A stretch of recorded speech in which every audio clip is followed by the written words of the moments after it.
Il est 7 heures. On est le mardi 26 juin 2018. Ici Jean-Louis Magoudou. Vous écoutez le 102.3 FM Radio Centre-Ville.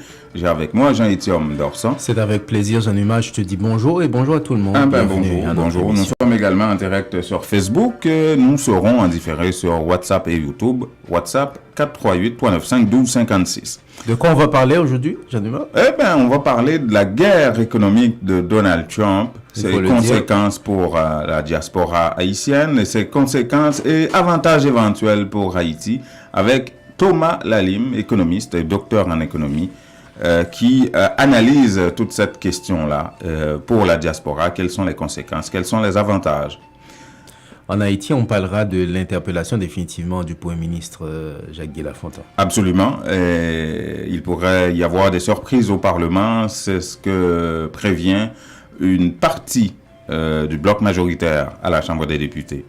Et Abdel Doudou de l'OCID, l'Observatoire citoyen pour l'institutionnalisation de la démocratie, qui critique la performance du Premier ministre. Selon Abdel Doudou, Jacques Guy-Lafontaine est non performant.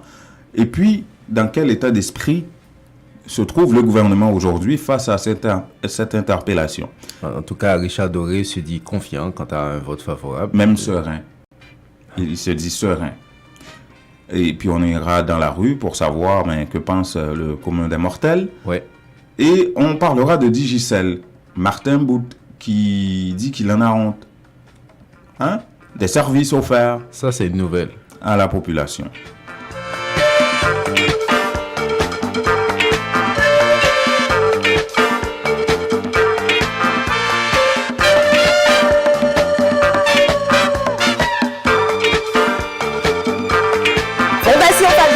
Vous invite au 12e festival Haïti en folie du 25 au 29 juillet avec Dany Laferrière, gastronomie, artisanat, spectacle gratuit d'Emeline Michel, Bitova et Emmanuel Oba, Fabrice Fouzier, Wesley, défilé rara, rap créole et plus de 100 artistes.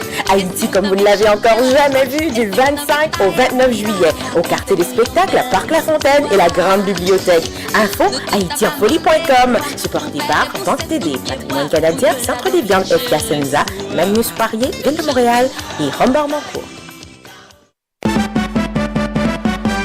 Les temps deviennent de plus en plus difficiles.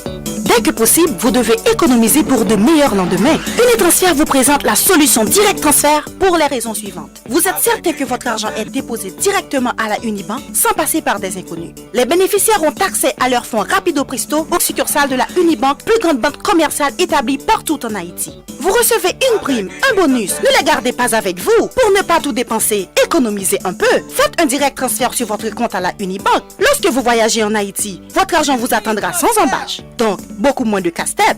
Invitez vos parents et amis en Haïti à ouvrir un compte à la Unibank. Il vous sera plus facile de les encourager à économiser. Pour plus d'informations, contactez Unitransfert au 514-852-8648. Unitransfert, nous rapide, nous garantis et puis, moun ba besoin qu'on nous a fait.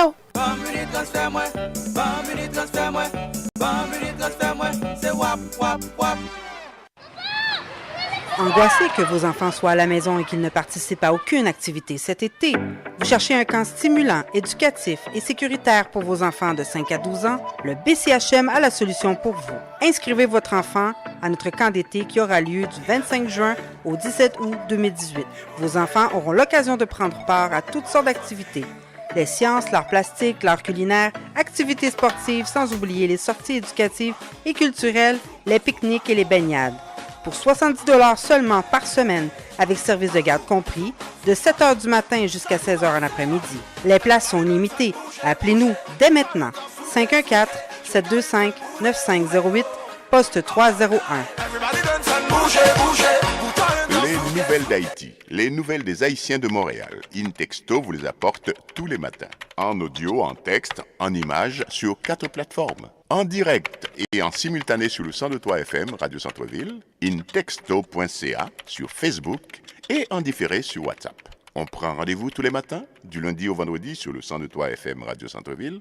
Ce qui arrive, c'est que lui, il dit, en plus de l'acier et de l'aluminium, lui, il va taxer aussi les yogourts, les fruits de légumes le ketchup, la moutarde, la mayonnaise, les pizzas, le whisky, le chocolat, le papier hygiénique, les tondeuses et le sirop d'érable. Tous les ce sont des produits canadiens que les Américains importent. Okay. Lui, il va... Ou des produits américains que les Canadiens importent, lui, il va taxer tout ça. Une façon de pénaliser en retour les États-Unis. Okay. Maintenant, si ces produits-là sont taxés aussi, ça veut dire que ces produits vont devenir plus chers.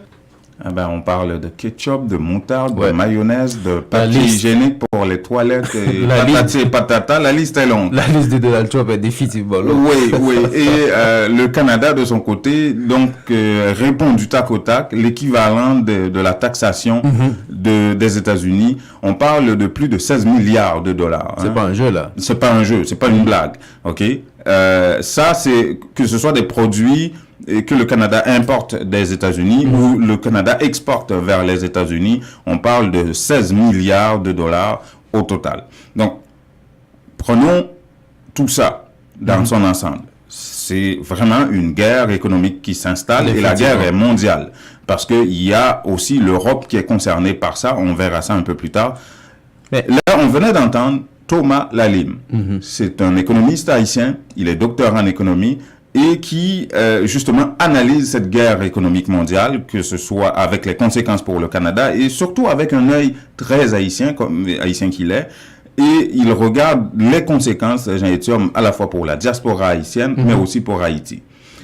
Alors, ce qui arrive, c'est que il dit, avec tout ça, en plus du papier hygiénique, de la moutarde, des choses comme ça, mais il y a surtout l'aluminium. Imaginez, Thomas Lalime fait remarquer que même la canette de bière, pas la bouteille qui est en verre, là, parce qu'il y a la bière en canette. Ça, c'est de l'aluminium.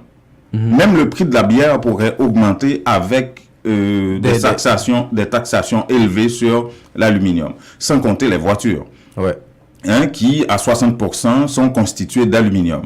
Et là, il pourrait y avoir des conséquences sur les immigrants, en particulier les Haïtiens, la diaspora haïtienne. Il y a des gens qui pourraient perdre leur emploi. Définitivement. Au niveau de la communauté haïtienne de l'étranger. Et si ça arrive, on aura non seulement moins de pouvoir d'achat, mais quelles sont les conséquences pour Haïti? On va écouter Thomas Lalime de ce côté-là. Le cœur du problème, c'est comment de telles mesures vont impacter Haïti. En fait. Les conséquences sur... D'abord la diaspora. D'abord la diaspora, on vient de voir avec l'augmentation des prix, justement. Donc, si les prix augmentent, même toi, si tu as un budget par mois pour l'alimentation, pour l'épicerie, justement. Donc, si les prix augmentent, ou bien tu augmentes ton budget d'épicerie, ou bien tu diminues ta consommation, ta consommation quotidienne. Tu savais donner 2 yogourts, je ne sais pas, en collation à ton fils, tu vas en donner peut-être 1. Ou si tu continues de donner 2, il faut trouver il faut trouver ce qui manque comme argent. Justement. Donc, première conséquence pour les Haïtiens de la diaspora, c'est qu'ils vont dépenser plus. Première conséquence pour les Haïtiens en Haïti, c'est que tu vas avoir moins d'argent à envoyer en Haïti. S'il faut trouver le complément, maintenant tu ne gagnes pas nécessairement plus. Maintenant, qu'est-ce que tu vas couper? Quelles dépenses tu vas couper? Ça risque d'être la cousine que tu savais envoyer quelques 50 piastres, 100 piastres à la fin du mois en Haïti. Tu vas juste conserver les gens qui sont vraiment... Et c'est pas seulement sur la diaspora, le textile en Haïti aura aussi des conséquences. Absolument, puisque il y a le fait que beaucoup d'entreprises dans l'industrie du textile, notamment en Europe, qui menacent de taxer les jeans en retour de taxer la fabrication, la confection des jeans en Europe, les jeans américains. Donc, ça risque de devenir plus cher et ça risque d'avoir des conséquences aussi sur l'industrie du textile en Haïti. D'abord, on va écouter Thomas Lalime sur les conséquences sur l'industrie textile en Haïti, si jamais le gouvernement ne fait rien, avant de passer à ce que le gouvernement pourrait faire. Textile, on a vu que l'Europe dit que nous, on va taxer les jeans, par exemple. Donc, ça, c'est un marché, comme tu dis, qui concerne le textile, la manufacture en Haïti. Il y a deux choses qui peuvent se passer. Comme le prix, si on taxe les jeans ou les vêtements, le prix des vêtements va augmenter, probablement, tu es d'accord avec moi aussi que les vêtements, notamment les vêtements de luxe, c'est pas un bien de première nécessité. Ça veut dire, s'il faut couper, toi, tu vas en acheter moins de chemises, moins que c'est la première chose que tu vas couper. Tu vas voir dans ta garde-robe, est-ce que là, ce que j'ai là, je peux les utiliser pour l'année. Donc, ce qui va se passer, c'est que le carnet de commandes peut diminuer. Si le carnet de commandes peut diminuer, à ce moment-là, dans la manufacture aussi de la sous-traitance en Haïti, on peut avoir besoin de moins d'ouvriers parce qu'il y a moins de commandes. Mais la lueur d'espoir aussi, c'est que ça pourrait être quelque chose de bénéfique aussi, en ce sens que si le prix des jeans importés de l'Union européenne augmente, peut-être qu'ils vont considérer Haïti, notamment Haïti avec la loi Hope. Oui, la loi Hope, sauf que ce qu'on ne sait pas, et ça c'est à vérifier, est-ce que la loi Hope a été reconduite? Vous savez, la loi Hope, c'était pour une période question d'aider Haïti économiquement. Ça a été une loi provisoire, si vous voulez, prise par le Congrès américain afin d'aider Haïti à remembrer son économie, notamment le secteur textile. Maintenant, dans la mesure où c'est renouvelé, et puis c'est toujours en vigueur, cette loi, eh bien, Haïti pourrait, dans le cadre de ce que Thomas Lalim appelle une intelligence d'affaires, pourrait profiter largement de ça et pourrait essayer de convaincre que ce soit les États-Unis ou d'autres secteurs, le Canada, n'importe quel autre pays qui sont concernés par cette guerre économique-là, et montrer à ces secteurs-là quel avantage ils ont à venir utiliser la main-d'œuvre haïtienne dans le cadre de la loi Hope, ce qui pourrait faire en sorte que le prix de ces vêtements ou de ces produits-là devienne moins cher. Et on va écouter Thomas Lalim encore une fois. Si le prix des jeans européens augmente, maintenant, l'entrepreneur américain peut dire que, bon, je vais voir, est-ce que je peux compenser cette hausse par une augmentation de l'importation des jeans d'Haïti. Ça serait une bonne chose, fabriqué en Haïti. À ce moment-là, c'est le genre de choses que si tu as un gouvernement qui fait de l'intelligence d'affaires, qu'on appelle ça, et qui essaie de regarder ce qui se passe sur le marché international, les opportunités, comment les saisir, à ce moment-là, il faudrait que les gens du Centre de facilitation des investissements, des gens du ministère du Commerce, des Affaires étrangères, commencent à cibler un certain nombre d'entrepreneurs qui vont être affectés par ces mesures-là et leur dire que, regarde, oui, nous, on peut offrir, on sait que les tarifs vont augmenter, on sait que vous allez avoir de la difficulté avec la hausse des prix de ces produits-là. Nous, voilà ce qu'on peut vous offrir pour compenser ce qui va se passer en Europe, avec le Canada et au Mexique. C'est le genre, je voyais... Donc, la guerre commerciale de Trump pourrait toucher Haïti négativement ou positivement? Ou positivement. Négativement, si on regarde faire et on fait rien. Positivement, si on se dit que c'est comme lorsqu'il y a eu la Première Guerre mondiale, Haïti, et les États-Unis en ont profité. Il n'a pas participé à la guerre, mais déjà, il commençait à préparer l'après-guerre. Qu'est-ce qu'on va leur produire?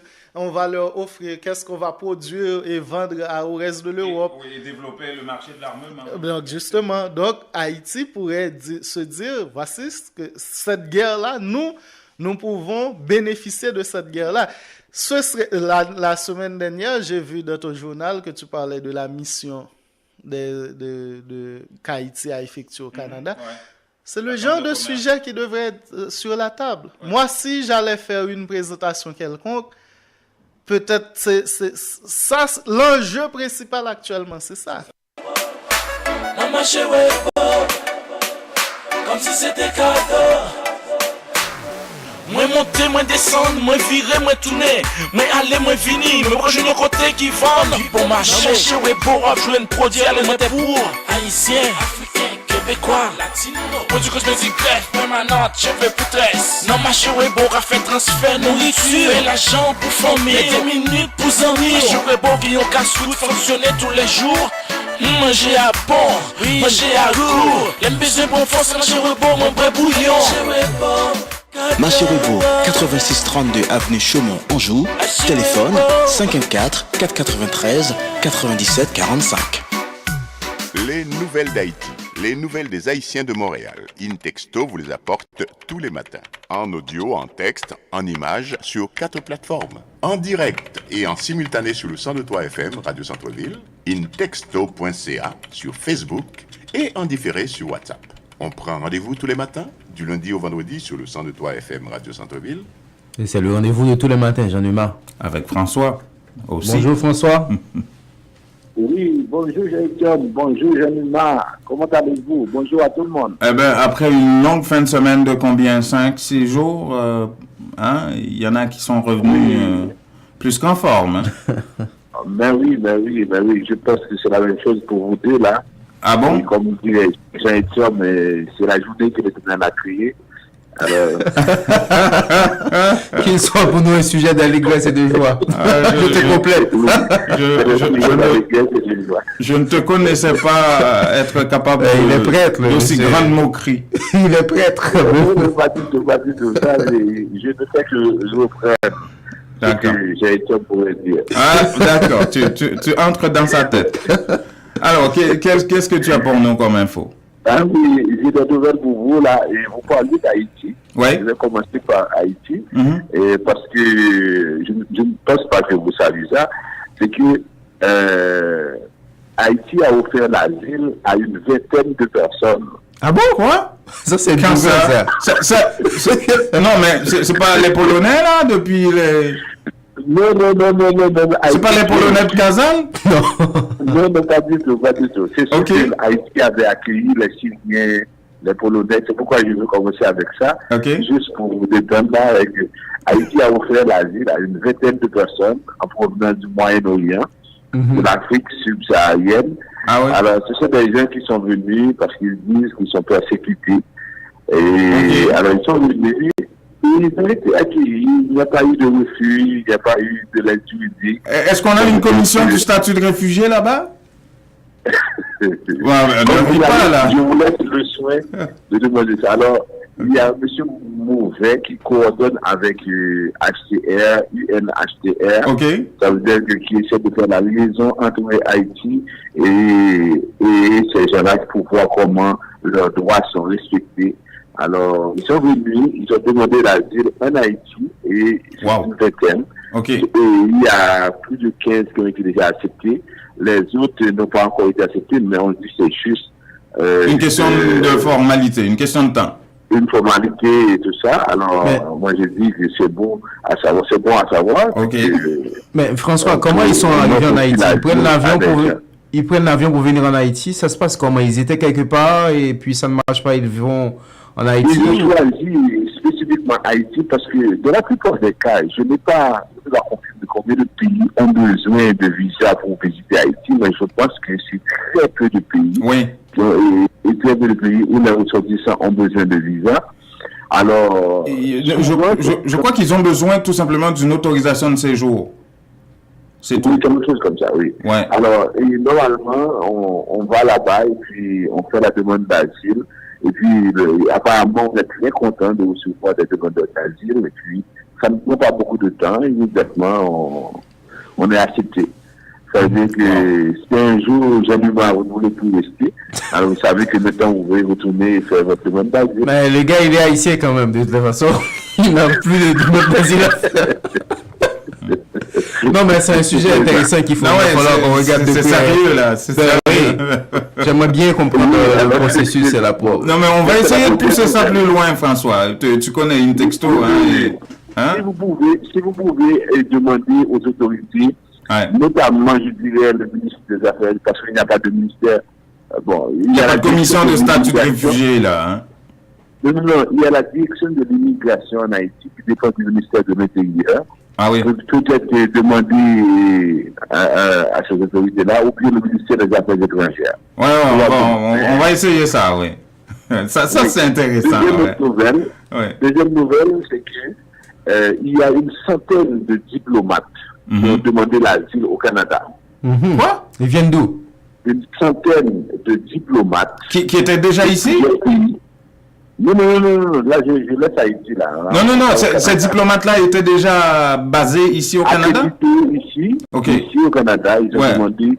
Et ça se faisait, c'est pas la première fois. Oui, ça se fait. Ils demandent l'asile au Canada. Oui. Alors, on dit qu'on va analyser leur cas parce que si quand même une demande d'asile, c'est quelque chose de très sérieux. Ouais. Alors, le gouvernement dit qu'il va étudier les dossiers pour savoir si oui ou non ils sont persécutés. Mais 80, c'est beaucoup quand même, François. Une centaine, il dit. Oui, c'est ça. On explique que, par exemple, en 2011, on a eu beaucoup de diplomates libyens qui ont demandé l'asile. Oui. Quand Kadhafi a été assassiné. Oui, je me souviens de ça, oui. Oui, c'est ça. Alors, à ce moment-là, ils ont demandé l'asile, mais puisque ils représentaient Kadhafi, qui, de la vie de l'Occident, était un dictateur, alors ils n'ont pas pu avoir accès, parce que c'est comme si ils ont représenté un gouvernement qui a utilisé la force, qui a persécuté d'autres personnes. OK? Alors, lorsqu'on dit le gouvernement, on parle de la commission, parce que le gouvernement ne peut pas dicter à la commission ce qu'elle doit faire. Alors, on dit que souvent ces gens-là font la demande d'asile parce que leur gouvernement n'est plus là. Ils ont peur de retourner. Il y en a qui font des demandes d'asile également parce qu'ils sont homosexuels, par exemple, et ils ne pouvaient pas déclarer cette relation-là et que ils étaient dans leur pays. Alors, ils en profitent pour faire cette demande-là. Alors, il y a plusieurs raisons qui peuvent expliquer pourquoi ces diplomates font des demandes d'asile et la commission va analyser, va trouver les dossiers. Alors, on a une centaine de demandes et immédiatement que leur dossier, parce que ces gens-là, si leurs dossiers ne sont pas acceptés, ils vont se retrouver vraiment dans l'eau chaude parce qu'une fois retournés dans leur pays, on va les acquitter de dettes. Ça va se gâter, là. Mais ils viennent de quel pays, François? Ils sont des traites, des gens qui ont représenté oui. Et qui sont allés dire... Il y en a qui risquent la mort, là. Oui, alors, ça veut dire que certains cas, ça peut être très, très grave. Alors, on va suivre. Mais François... Comme toujours, on va avoir les nouvelles en premier. François, ils viennent pour la plupart de quel pays, ces diplomates-là?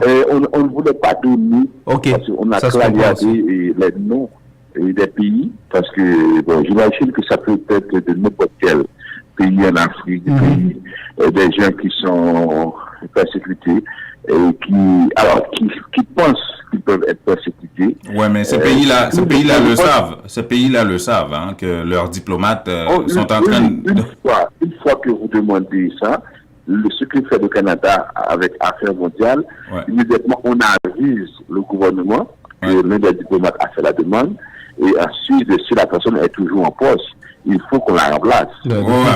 Absolument. Il faut qu'on la remplace parce qu'elle ne peut plus continuer à être en poste pendant qu'elle fait sa demande d'asile. Alors, moi, je pense qu'il faut être très courageux, il faut être vraiment déterminé pour demander l'asile quand on est diplomate au Canada.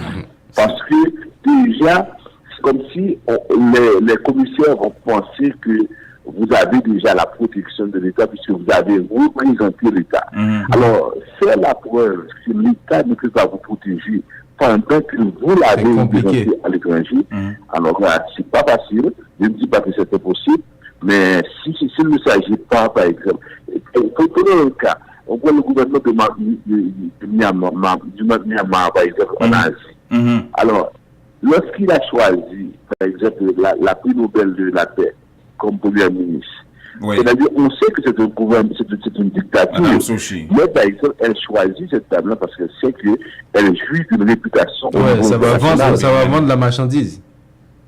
Oui, alors, si jamais cette dame-là était diplomate, elle pouvait faire valoir que moi, je ne partage pas les opinions du gouvernement, mais on m'a choisi pour donner une autre image. Okay? Ça, c'est un exemple qu'on prend là. Je ne dis pas que cette dame-là est venue faire de la respect d'asile. Alors, c'est un exemple encore. Ensuite, pour terminer, on a encore des témoignages d'enfants, de parents, jusqu'à présent aux États-Unis, qui n'arrivent pas à trouver leurs enfants. Ah bon? Jusqu'à présent, des parents n'arrivent pas à trouver leurs enfants. C'était colossal cette affaire-là. On ne pouvait pas régler ça en une semaine. Hein. Ça prendra encore un peu de temps avant de rassembler tout le monde. Non, mais je dis c'est encore plus grave. C'est-à-dire qu'on ne sait même pas où se trouvent ces enfants-là. Si jamais on disait que, OK, vos enfants se trouvent à Montréal-Nord, on va aller les chercher. Ça veut dire que supposez que vous êtes à Laval, on dit, OK, on a mis vos enfants à Montréal-Nord. OK, on va les chercher, vous allez les avoir dans 2 jours, dans 3 jours. Mais vous êtes à Laval, on vous dit, on ne sait même pas si vos enfants sont à Montréal-Nord, s'ils sont à Laval, s'ils sont, par exemple, je dis à Longueuil. C'est très grave. Comment peut-on apprendre ces enfants-là sans avoir établi auparavant une fiche indiquant que vous êtes ici et vos parents sont de l'autre côté? Ouais. On est aux États-Unis quand même. Ouais. C'est un grand désordre cette affaire-là. Enfin. C'est un désordre. Ouais. Et là maintenant, on a, parce qu'on sait que le Premier ministre a protesté, mais on a eu aussi des commentaires pendant cette semaine. Les gens ont dit, on a fait un peu la même chose aux autochtones. Ouais. Alors on dit que verser les lames du crocodile en disant que oui, ne devait pas faire ça, mais on dit les autochtones en ont goûté, ça veut dire qu'ils étaient séparés, mais c'est sûr que le gouvernement va dire que c'est de l'histoire, c'est du passé, mais aujourd'hui, effectivement, ça ne se fait pas, mais ce qui se fait et qui est déplorable encore au Canada, c'est que lorsqu'on met en prison aussi les enfants avec les parents. Ouais. Là, c'est bon, en tout cas, aux États-Unis, c'est grave aussi, mais c'est gravissime aux États-Unis. Non seulement on les met en prison, les enfants, et on les sépare de leurs parents. Ça, c'est gravissime. Oui, c'est extrême. Ça, c'est extrême. Et puis, ça, et on trouve, ce qui est encore plus grave, j'ai du mal avec ça, c'est qu'on trouve aux États-Unis des gens qui applaudissent. Parce que Donald Trump n'est pas seul dans ce combat-là. Non, pas du tout. Il a une tête pensante derrière ça. Il n'est pas le seul à penser toutes ces mesures à la con, là. Il y a une frange de la population qui pense qu'il a raison de faire ça. Ouais. Bon, enfin. C'est la seule façon de combattre, de décourager l'immigration illégale d'après ce qu'ils disent. Ouais. Bon, merci beaucoup, François. Et je rappelle que François Jean-Denis dirige la firme Vision Max Service, spécialisée en immigration depuis une quinzaine d'années. Vous pouvez voir les coordonnées de François à l'écran sur Facebook qui défilent, que ce soit le téléphone, le site internet, le courriel.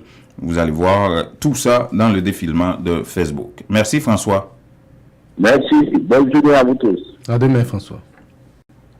Ou à le faire affaire avec une compagnie de green gauche tête bobèche pour régler dossier immigration au Canada pour te faire économie bout de chandelle ou à venir plein on prend refus parce que dossier mal préparé, formulaire t'es mal rempli ou même qui te voulait ça me t'es parlé. Tu vois, pour le même genre de dossier, T. George WhatsApp, Fanny, Madame Joe Facebook et moi-même avions tous obtenu satisfaction pour avoir fait affaire avec Vision Max Service, cabinet spécialisé en immigration. Vous qui rêvez d'immigrer, d'étudier au Canada ou tout simplement de visiter le pays, Vision Max Service. Vous comptez demander un super visa, venir investir ou vous établir en tant que travailleur qualifié. Vision Max Service, un label de qualité. Vision Max Service, c'est le travail de professionnels qui étudie, traite, suit votre dossier. Il vous conseille, vous encadre, vous accompagne dans toutes vos démarches pour des résultats 100% excellents. 273 Lalu, coin Ruelle Vaillant, Port-au-Prince, Haïti. Téléphone 48 20 78 18, 22 09 76 82. Montréal 438 876 93 98. Cherchez-vous à commencer une carrière satisfaisante? Le Fonds d'études pour les enfants Inc. vous offre cette opportunité. Une carrière avec des heures de travail flexibles et un potentiel de revenus illimité. Une carrière par laquelle vous vous impliquez dans votre communauté. Envisager une carrière en tant que représentant de courtier du Fonds d'études pour les enfants Inc. C'est possible maintenant. Le Fonds d'études pour les enfants Inc. est à la recherche de personnes entreprenantes et déterminées qui veulent s'engager dans l'industrie croissante du régime enregistré d'épargne et études. Visitez cefi.ca/carrière ou composez le 1-800-246 1203 poste 242. Que regardez-vous sur votre tablette? Une annonce incroyable. Réduction, rabais à gogo, prix PI. Cosmétique multi-ethnique baisse ses prix et ça ne va pas s'arrêter. Les prix les plus bas. L'entrepôt des produits de beauté, c'est aussi de nouvelles promotions comme les tresses expression liquidées à seulement $4,25. Cosmética multi-ethnique, une vaste sélection de styles, de marques et de types de produits de beauté en tout temps. Si vous trouvez moins cher ailleurs, Cosmética multi-ethnique vous rembourse le double la différence. Cosmética multi-ethnique 42,90 et Bélanger à l'est du boulevard P9. Téléphone à 514 89 5429. J'adore Cosmétique multi-ethnique. La beauté à petit prix, ça marche. Les meilleurs produits pour la beauté de la peau se trouvent à Essence de Beauté. Aux quatre coins du monde, les produits Essence de Beauté vous rendront inévitablement splendide. Pour les acnés, peau sensible, peau sèche, peau grasse, Essence de Beauté. Avec les produits nettoyants, hydratants, revitalisants de Essence de Beauté, une visite s'impose aujourd'hui même au Petit Royaume de la Beauté, 7234 rue Saint-Hubert, au coin de Jean Talon à Montréal, ou encore composez le 514 273 56 66, New York, au 182 17 Jamaica Avenue, 718 454 1436.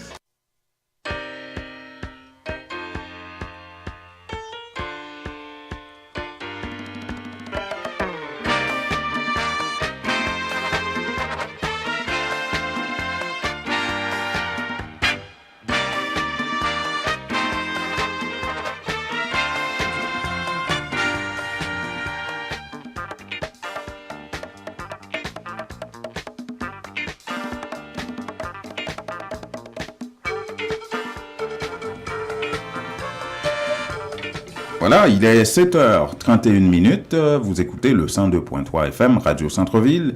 Ici Jean-Louis Magoudou, je suis avec Jean-Étienne Dorsan, toujours. Il est là après une trentaine de minutes, ferme au poste.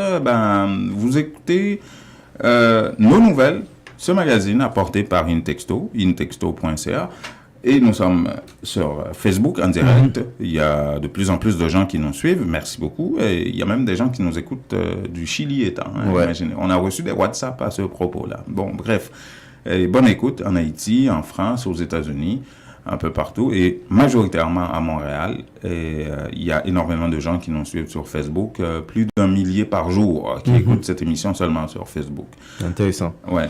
On va partir en Haïti, on va parler de l'interpellation, ce sera le jeudi prochain, le jeudi 28 juin. Mais là, une trentaine de députés, Jean-Dumas, du bloc majoritaire, met un bémol. Peut-être qu'ils vont pas voter en faveur de Jacques Guilhamon. Peut-être qu'ils vont voter aussi, mais il pourrait y avoir des surprises, comme ils disent. On va écouter à ce sujet Luxon Saint-Ville. Le Premier ministre a pris surprise.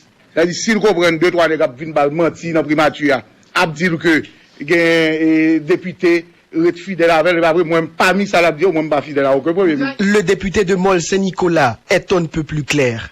La majorité présidentielle à la Chambre basse n'est pas acquise totalement, déclare Yves Duprat. À moins de 3 jours de la séance d'interpellation, les positions évoluent, les avis sont partagés au sein même de l'APH, bloc pro-gouvernemental. Nous-mêmes, nous près de trentaine de députés qui constaient, nous n'avons rien fait comme s'ils étaient fidèles à la Premier ministre. Moi, personnellement, imaginez-nous, la caille, nous avons fait 2 à 3 jours sur route pour arriver à la caille. Pas de route, pas de rien qui fait dans la circonscription, et nous sommes fidèles au Premier ministre, ça que les causes.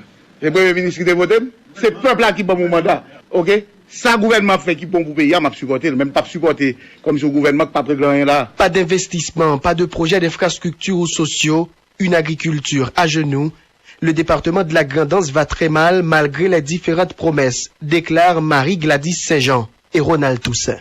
Les élus de Jérémy et de Roseau lancent un SOS et appellent à des interventions urgentes dans la région. Situation critique, moun yo jusqu'à présent c'est en bas prélachiré que yo est toujours et sans compter que pas de pression d'investissement réel qui fait concrètement ou pas senti effectivement des réponses qui baillent à problèmes qui existait. Moun font couchon prêter voix, mais l'autre fois encore. Pour demander président, est-ce que oublié pour le pour mettre tu vois. Moun font couchon demander est-ce que président oublié santé route qu'il était pour mettre tu vois. Courant qu'il était pour mettre Roseau. Donc ça veut dire Roseau à quelques kilomètres de Jérémy, lit dans le noir. Pas question pour nous de supporter aveuglement un gouvernement, clament ces parlementaires. Dans quel sens se dirigera le vote de ces députés? Là-dessus, les réponses varient. Les députés relativisent. Les positions ne sont pas clairement exprimées jusqu'ici. dans le sens population, on va aller là-dedans, on va aller. Si on estime que rien pas marché, puisque c'est du concret, c'est ça, ouais, ça, comprendre ça qui traverse. Si gouvernement pas délivré, et que qu'on y a population, et Jérémienne, mandem par rapport à délivrer que nous pas délivrer pour que moi nous vote de nos confiance, eh ben moi même pas qu'à désobéir population. Bon, comportement pral est lié à ça mon roseau mandem pour me faire. Comportement tout pral lié tout à de l'autre paramètre. En dépit de bloc là qui me fait partie, même gagner commune roseau, moi gagner voix commune roseau qui me voulait tenter tout. Et Abdonnel Doudou de l'Observatoire citoyen pour l'institutionnalisation de la démocratie, pour lui, Jacques Guy-Lafontaine n'est pas du tout performant. Ah non, pas du tout. Et sans nécessairement demander ou influencer le sens du vote des députés, eh bien, Abdonnel Doudou dit, écoutez, non, il y a énormément de choses qui ne fonctionnent pas. Il y a énormément de situations à corriger en Haïti dans la gestion de Jacques Guy-Lafontaine. On va écouter Monsieur Doudou de l'Observatoire citoyen pour l'institutionnalisation de la démocratie. Je suis sûr que le groupe minoritaire l'a préparé pour poser pour une mission sur des dossiers extrêmement intéressants. J'ai rapport avec l'énergie, j'ai réformé et là, pour demander ce qui a fait avec différents cas de corruption. Nous envoyé sur la base de problèmes et puis après ça nous pas attendre rien encore. Rapport que nous avons dévoilé dans le des comptes que vous va la fait pour les etc. Résultat, a montré que c'est un gouvernement qui performe au niveau économique, résultat au pas intéressant. Au niveau social, il pas intéressant. Au niveau sécurité, on y est entre la sécurité et politique pénale là. Lorsque il y a impunité, comment on voulait pour que le bandit va continuer au pays. Au niveau justice, dans pile dossier qui a traîné, mais qui nous faut problème là, parce que je n'ai pas donné pour le pays. Pour l'instant, il n'y a pas des blocages dans le cadre du rapport avec le président républicain. Parce que, ne serait-ce que j'en ai omniprésent président, donc à poser cette question, dans quelle mesure on peut ministre a évident, sans qu'il pas en conflit avec le président. Bonne analyse, ça. Ah oui. Eh ben, l'un des conseillers du président de la justement. République, Richard Doré, pour lui, c'est très calme, c'est très serein. Ah il oui, pas de l'état d'esprit du gouvernement, de l'exécutif, c'est que c'est très calme. Et ce qu'il dit, M. Doré, c'est que c'est normal, une interpellation. Et l'interpellation est intervenue parce que probablement les députés n'avaient pas une série d'informations. Et c'est l'occasion pour Jacques Guy-Lafontaine de fournir ces informations-là à ses députés. Et c'est pour ça que tout le gouvernement, en tout cas Jacques Guy-Lafontaine et son équipe, sont assez calmes. Généralement, en Haïti, on n'a toujours pas de solution extrême. Donc, mais l'interpellation, bon, de toute façon, le gouvernement a des dossiers, le gouvernement et le premier ministre, y compris chaque ministre qui compose le gouvernement, s'il y a des questions, encore, c'est pas le répondre, parce que l'opposition, on en a besoin pour faire fonctionner la démocratie. Donc, de toute façon, il va y avoir des éclaircissements. Et je pense qu'il y a des parlementaires qui sont responsables, parce qu'ils étaient obligés. Parce que souvent, quand on fait l'interpellation, c'est parce qu'on a des informations. Et d'ailleurs, cette interpellation fait pour ça. C'est pour permettre au gouvernement, pour expliquer l'histoire de son action, donner des explications, donner des informations. À ce moment-là, je pense que le gouvernement sera convaincant et probablement que le gouvernement a confirmé dans le fonctionnement. Voilà, Richard Doré, qui est conseiller du chef de l'État, conseiller politique, évidemment, de Jovenel Moïse. Remarquez que c'est un conseiller du président qui a parlé de cette affaire-là, pas un membre du gouvernement, et même pas Guilherme Delva, ministre de la Communication, qui parle de manière générale de tout ça.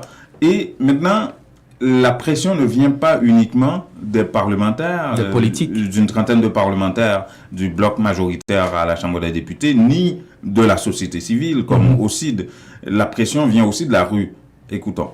Majorité qui gagne dans la chambre de députés, il va regarder sur la capacité de qui ça le fait, il va regarder sur le travail ministre de façon question de petits amis, sur question de partisanerie, sur question de fanatisme qui va régler. Quel est interpellé, pas interpellé, il va aboutir avec rien, nous va venir aucun résultat. Par les pays à ce pays qui focus sur propagande, c'est propagande seulement qu'a fait dans tout sens. Ça veut dire l'interpellation ça va représenter rien. Il va représenter rien. C'est on lave messieurs à terre. Tout le monde va se jouer qu'a fait, c'est blague. Vous comprenez? Pays à ce pays qui malade dans toute colle, c'est l'argent qui parle. Selon moi-même, si monsieur pas bail bilan, il pas répondre avec besoin population, mon cher. Coûte que coûte, faut monsieur aller, faut monsieur bail payer à bon l'autre qui a potentialité ça, pour qu'il réponde avec besoin population. Le premier ministre a pas besoin d'interpeller lui-même, il devrait aller, parce que ne pas sortir dans le pays. BHT cassé, yo même qui a l'argent Petro-Caribéen, mais yo vont pas quitter l'argent sale, et acheter Parlement. C'est 16 députés qui interpellent le premier ministre là. Yo pas assez de courant pour le premier ministre aller, mais yo t'es qu'à forcer le premier ministre pour faire petit bagaille, parce que si c'est pour BHT il y a déjà la gueule dans tout le monde. Oh là là. Voilà. Voilà, c'est assez clair, hein? Oui. C'est un commentaire. Mais écoutez, en Haïti aussi, on parle de cette histoire de la Digicel qui finalement reconnaît que ces services sont vraiment de mauvaise qualité. Martin Bout dit qu'il en a honte. Hein? Et il le dit sans détour, sans pourtour, sans contour, sans embâge. Il en a honte des services offerts à la population. Mais M. Bout dit c'est pas nécessairement et totalement de notre faute. Parce que il faut que Digicel investisse dans son système, dans les services, dans son réseau en fait, mais les conditions imposées, les conditions d'investissement imposées par le gouvernement, notamment le Conatel, font en sorte que c'est difficile pour la Digicel d'investir aujourd'hui. Écoutons ce reportage de chez La Louis. Tout le monde se plaint de la qualité de service. Moi-même, j'en ai honte parce qu'on doit investir massivement. On est prêt avec un plan d'investissement. Tout ce qu'on attend, c'est de trouver un accord qui est win-win pour les deux, pour le gouvernement haïtien, surtout pour le peuple haïtien et pour la Digicel. Martin Bout, qui précise que la Digicel a payé l'an dernier plus de 90 millions de dollars d'impôts, déplore que le Conatel n'offre pas de meilleures conditions de fonctionnement dans le pays. La Digicel n'est pas une ONG, il faut que nous ayons un retour sur notre investissement, déclare M. Bout, qui souligne qu'aucune autre compagnie ne viendra investir dans le pays si l'État ne fait pas un effort. Donc, il faut que le gouvernement comprenne qu'en encourageant les investisseurs étrangers dans le tourisme, dans le TIC, dans l'industrie du manufacturing, comme ils font déjà, que c'est là qu'on va créer des emplois et c'est là que les gens vont investir et que les choses vont aller mieux. Certains clients pensent que c'est le manque de concurrence qui pousse la Digicel à traîner les pieds. Ce que dément Martin Bout, qui révèle que la compagnie n'est pas sur un coussin doré et a les moyens d'investir dans d'autres pays. Nous gagnons 32 pays dans lesquels on peut faire des investissements. Si Haïti ne nous donne pas les conditions pour investir en Haïti, l'argent va partir dans d'autres pays. Les examens officiels aussi en Haïti. Oui, c'est hier que ça a commencé. D'année en année, plus ça change, plus ça s'améliore. C'est ce que tu crois? Non, pas du tout. Il y a toujours des situations assez particulières, des mauvaises surprises, que ce soit les parents, les élèves, ou des écoles, ou le ministère. Malgré les efforts d'année en année du ministère de l'Éducation nationale, il y en a toujours qui pensent qu'ils pourraient fourrer excusez-moi l'expression là, mais c'est arrivé comme ça, qui pourraient berner le système carrément, et puis afin de passer une petite vite, comme on dit ici, sur le système. Écoutons hier ce qui s'est passé avec plusieurs élèves qui n'ont pas eu de fiches ou qui ont eu des fiches et les écoles n'ont pas payé, des parents qui sont mal pris avec leurs enfants après avoir payé des milliers de dollars à une école pour faire inscrire leurs enfants, et puis finalement, le jour d'examen hier, bang. C'était compliqué. Ouais. Si nous venons proposer avec attestation 9e, puis seconde, puis réto, c'est négligence, système raquettaire et ensuite boycottage. Ça c'est fiche qui est sorti sur l'école, moi, bambrin, qui m'a connaît élève ça, qui nul, qui m'a connaît l'école ça, même m'a connaît élève ça, ok? Ça c'est fiche nouveau, ça c'est fiche recalé, qui m'a déposé maintenant pour recaler, ça c'est recalé au bambrin encore, qui sorti sur l'école, moi, qui m'a connaît même élève ça. L'aime pas de tout aller, directeur allemand, il fait toute démarche, il dit qu'il pas validé. Il dit qui raison qu'il pas validé? Monsieur allé, semble il pas jamais fait pièce de démarche, jusqu'on y a là, petite là vraiment, moi en couille avec. Fondation Fabienne Cola vous invite au 12e festival Haïti en folie du 25 au 29 juillet avec Dany Laferrière, gastronomie, artisanat, spectacle gratuit d'Emeline Michel, Bitova et Emmanuel Oba, Fabrice Fouzier, Wesley, défilé rara, rap créole et plus de 100 artistes. Haïti comme vous ne l'avez encore jamais vu du 25 au 29 juillet au quartier des spectacles, Parc La Fontaine et la Grande Bibliothèque. Info haïtienfolie.com, supporté par Banque TD, Patrimoine canadien, Centre des viandes FK Senza, Magnus Poirier, Ville de Montréal et Rombard-Mancourt. Les temps deviennent de plus en plus difficiles. Dès que possible, vous devez économiser pour de meilleurs lendemains. Unitransfert vous présente la solution Direct Transfert pour les raisons suivantes. Vous êtes certain que votre argent est déposé directement à la Unibank sans passer par des inconnus. Les bénéficiaires ont accès à leurs fonds rapido presto aux succursales de la Unibank, plus grande banque commerciale établie partout en Haïti. Vous recevez une prime, un bonus. Ne les gardez pas avec vous. Pour ne pas tout dépenser, économisez un peu. Faites un direct transfert sur votre compte à la Unibank. Lorsque vous voyagez en Haïti, votre argent vous attendra sans embâche. Donc, beaucoup moins de casse-tête. Invitez vos parents et amis en Haïti à ouvrir un compte à la Unibank. Il vous sera plus facile de les encourager à économiser. Pour plus d'informations, contactez Unitransfert au 514-852-8648. Unitransfert, nous rapide, nous garantit et puis, moun ba besoin qu'on nous a fait.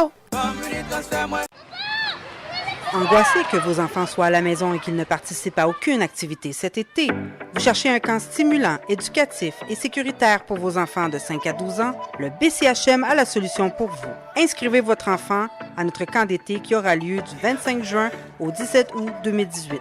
Vos enfants auront l'occasion de prendre part à toutes sortes d'activités. Les sciences, l'art plastique, l'art culinaire, activités sportives, sans oublier les sorties éducatives et culturelles, les pique-niques et les baignades. Pour 70 $ seulement par semaine, avec service de garde compris, de 7 h du matin jusqu'à 16 h en après-midi. Les places sont limitées. Appelez-nous dès maintenant. 514-725-9508, poste 301.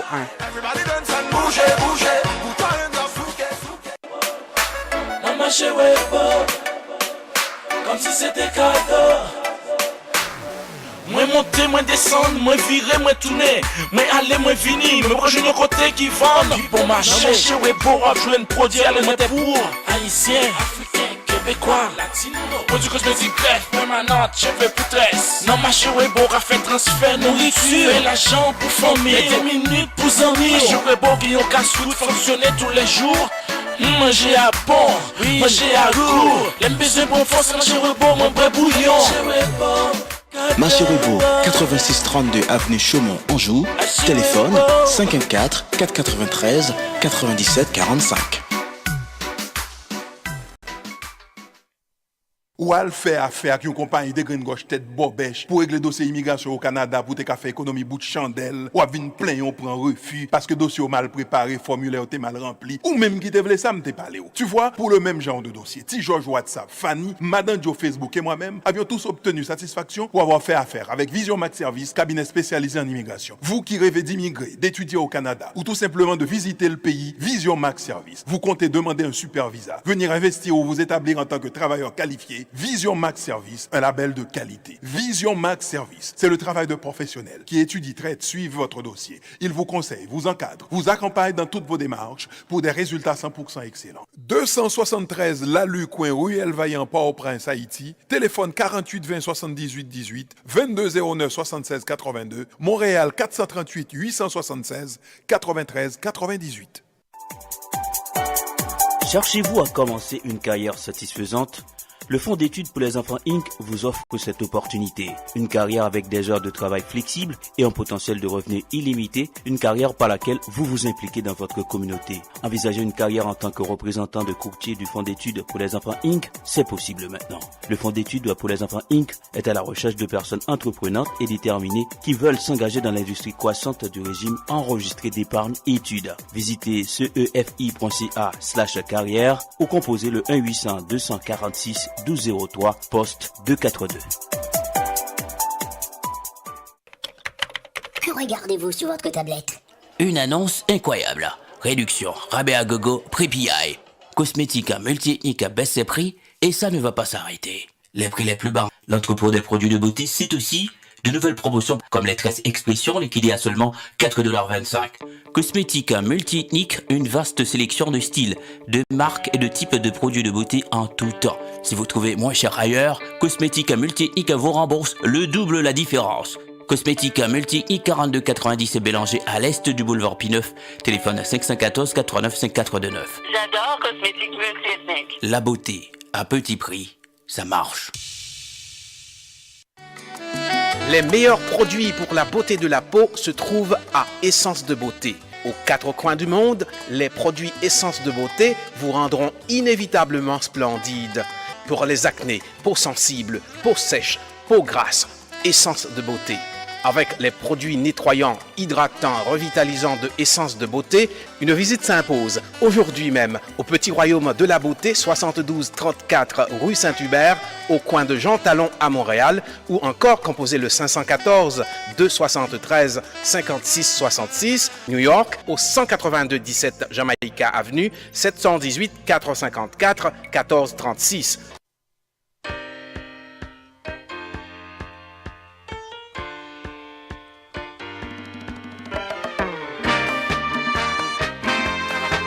7h49, vous écoutez le 102.3 FM Radio Centre-Ville à Montréal. C'est le magazine Nos Nouvelles, apporté par Intexto. Nous sommes également en direct sur Facebook et en différé sur WhatsApp et YouTube. WhatsApp 438-395-1256 pour vos commentaires audio ou texte. Ce sont les commentaires, Jean-Étienne. Oui. Alors, ça sera toi à la place de Jacques-Guy Lafontaine, tu serais serein aujourd'hui? Ben oui. Pourquoi? Parce que justement, ces députés-là qui met des réserves par rapport à un vote favorable à Jacques-Guy Lafontaine, on se demande si on peut vraiment leur faire confiance. Est-ce qu'on peut prendre ces députés-là au sérieux? Pourquoi? Tout simplement, rappelle-toi. Moi, je vois dans cette démarche beaucoup plus un message au gouvernement. Je vais t'expliquer pourquoi tout à l'heure. Pour dire, écoutez, c'est notre moment à nous de venir discuter, échanger avec nous, tout simplement. La première raison pour laquelle je peux expliquer cette réalité, c'est que tu te rappelles, il y a juste quelques jours, les députés de l'opposition avaient beaucoup de misère pour trouver une entente sur cette interpellation. Tout simplement, il y avait apparemment, il y avait une certaine forme de division. Tu veux dire que la campagne de persuasion de cette quinzaine de députés porte fruit? Non, je dirais de préférence, si il y a juste quelques jours, les députés avaient du mal juste pour faire l'interpellation. On ne comprend pas juste dans quelques jours. Il y a une trentaine de députés qui étaient déjà tellement contre Jacques-Guy Lafontaine au point de vouloir... attention, il faudrait un bémol. Ils ne sont pas nécessairement contre. Mais c'est ce que je te dis. C'est pourquoi je ne prendrai pas leur intervention trop au sérieux. La deuxième chose, c'est quoi? Tu sais, c'est des occasions vraiment intéressantes pour certains parlementaires de venir faire asseoir le gouvernement. C'est leur 15 secondes de gloire. Oui, définitivement. Et pour moi, je vois beaucoup plus un message, viens nous voir pour en discuter au lieu On veut marchander, là. Je ne suis pas sûr qu'il y a une conviction, parce que s'il y avait une conviction que le gouvernement n'est pas performant, comme on le dit, les 15 députés de l'opposition ne se retrouvaient pas dans cette situation difficile de pouvoir même penser à l'interpellation ou de convoquer, de trouver une date pour l'interpellation. S'il y avait une conviction réelle, même au niveau des pro-gouvernementaux, que le Premier ministre ne livrait pas la marchandise, c'est pas maintenant juste à la dernière minute. Tu sais que c'est une spécialité de PHTK d'avoir 3-4 premiers ministres pendant un mandat. Mais je sais. Et si justement Jovenel Moïse chercherait à renvoyer son poulain? Ça, c'est une option qu'on peut aussi mettre sur la table. Mais souvenez-vous, avec Michel Martelly, il y avait Gary Coney bien avant l'arrivée de Laurent Lamotte. Je me rappelle bien de toutes ces histoires-là. Sauf que je me demande, est-ce qu'on est là dans le sens où pour les cas de Gary Coney et autres, on voyait une velléité, même avant même l'interpellation, au niveau des pros. On dirait qu'on faisait déjà la tête des députés ou des parlementaires avant même de faire la convocation. Ouais. Le problème, c'est que il y avait seulement, je crois, enfin, de mémoire, depuis l'établissement de ce système de gestion-là en Haïti, de mémoire, il me semble que c'est Laurent Lamotte qui a passé le plus de temps comme Premier ministre, 21 mois à peu près. Donc, plus de 2 ans, près de 2 ans pratiquement, comme Premier ministre, ou 31 mois. Je ne me souviens pas. Mais ça a été le Premier ministre sous Martelly qui a passé le plus de temps à la primature. Tout de suite après Gary Coney, vous vous souvenez, après il y a eu Evans Paul et tout ça. Mais de manière générale, les premiers ministres servent de fusibles qui sautent. C'est vrai. Quand ça va mal dans l'application de la vision du président. Alors, ce que j'essaie d'expliquer, Jean-Numa, c'est que si on le prend dans le sens de la conviction parlementaire, je ne pense pas que monsieur le Premier ministre devait craindre une quelconque menace des proches ou des comptes. Parce que on se demande vraiment est-ce que ces députés-là, je suis désolé, a vraiment une conviction parlementaire, puisque c'est juste à la dernière minute, dès que l'interpellation se fait, il y a une trentaine quand même de députés, c'est énorme. Ouais. Qui met des bémols. Moi, je l'interprète vraiment à une façon pour demander au gouvernement... La majorité, c'est quoi? C'est à peu près 71 députés du bloc majoritaire. Il y a une trentaine, plus la quinzaine de l'opposition. C'est clair, s'ils s'entendent, le Premier ministre va pas rester. Et probablement, il va y avoir d'autres défections pendant la séance, si jamais Jacques Guy-Lafontaine ne convainc pas. Toi-même, tu as couvert le Parlement depuis un certain temps. Tu sais, on a beaucoup de temps encore devant nous, même à la dernière minute, même de la séance, mon ami. Il y a beaucoup de choses qui peuvent se passer. Imaginez justement ces députés-là, comme l'a fait d'ailleurs dans le passé certains présidents, ils appellent le gouvernement, ils appellent tous ces députés-là qui, pour la plupart du temps, n'ont pas réellement une conviction politique. Écoutez, c'est une petite route de chez toi que tu fais, voilà, on va débloquer 1, 2, 3, et puis finalement, ces mêmes députés qui faisaient du bruit à la radio, tu vas les retrouver... Deux choses peuvent se passer. Il peut y avoir tout simplement un revirement spectaculaire dans les déclarations des députés qui pourrait retrouver les rangs rapidement en fonction des promesses que Jacques Guy-Lafontaine dans les couloirs aurait faites. Et il peut aussi se passer autre chose dans la mesure où les rangs de cette quinzaine de députés plus la trentaine pourrait grossir. Et effectivement, étant donné qu'il n'y a pas de conviction là-dedans, comme tu dis, j'ai tendance à être d'accord avec ça. Moi, je crois que la deuxième option, la première option pourrait être celle